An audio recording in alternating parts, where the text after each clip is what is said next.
உங்கள் favourite TV ஷோக்களை இனி miss பண்ண தேவையில்லை. ZEE5 இல் முற்றிலும் இலவசமாக காணுங்கள். இங்கேயும் எப்பொழுதும். சொல்லுங்க நீ. இத நான் சொல்லலாமா வேண்டாமான்னு தெரியல. ஆனா என் மனசுக்கு சொல்லணும்னு தோணுது.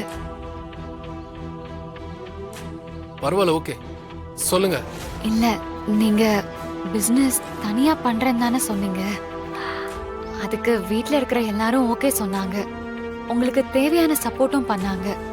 உங்க மேல இருக்க நம்பிக்கையில நீங்க ஜெயிச்சு வருவீங்கன்னு எந்த கேள்வியுமே கேட்காம இருந்தாங்க. இப்போ இவ்ளோ பெரிய லாஸ் ஆயிடுச்சு, நடத்த முடியலன்னா எப்படி கார்த்தி?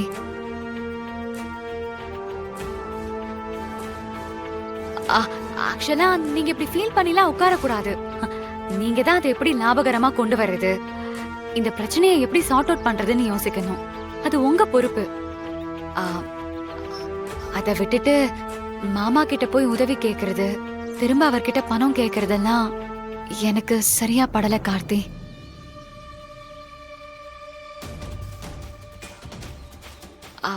ஃபர்ஸ்ட் ஆஃப் ஆல், இப்படி பண்றது ஒரு பிசினஸ் மேனுக்கு அழகில்ல.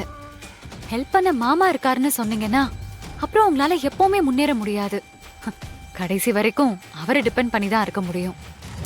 அண்ணி, பிசினஸ் பத்தி உங்களுக்கு என்ன தெரியும்?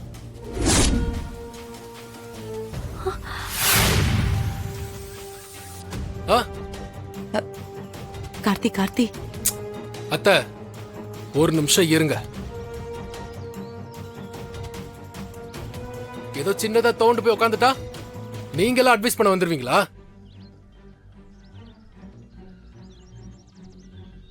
சரி, நீங்க என்ன படிச்சிருக்கீங்க? நான் என்ன படிச்சிருக்கேன்னு தெரியுமா? அப்ராட்ல பிசினஸ் மேனேஜ்மெண்ட் படிச்சுட்டு வந்தவன் நானு. பிசினஸோட ஒவ்வொரு நுணுக்கமும் தெரியும் எனக்கு. சாதாரண ஆட்டோ டிரைவர் ஃபேமிலியில பிறந்துட்டு பிசினஸ் பத்தி எனக்கெல்லாம் கிளாஸ் எடுக்காதீங்க.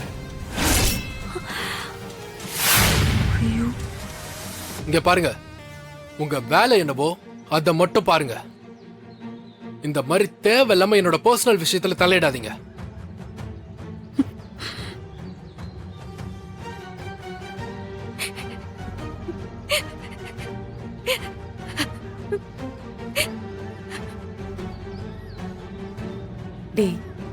என்னடா பின்னத்த என்னமோ இவங்க கையில இருந்து பணத்தை அள்ளி கொடுக்கற மாதிரி அட்வைஸ் பண்ண வந்துட்டாங்க.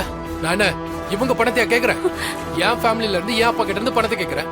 இவங்களுக்கு என்ன பிரச்சனை? அது இல்லத்த, அப்பாவோ அண்ணனோ சொல்லியிருந்தா கூட நான் கேட்டிருப்பேன். இவங்களா எனக்கு அட்வைஸ் பண்ணணும்னு எனக்கு ஒன்றும் அவசியம் இல்லத்த.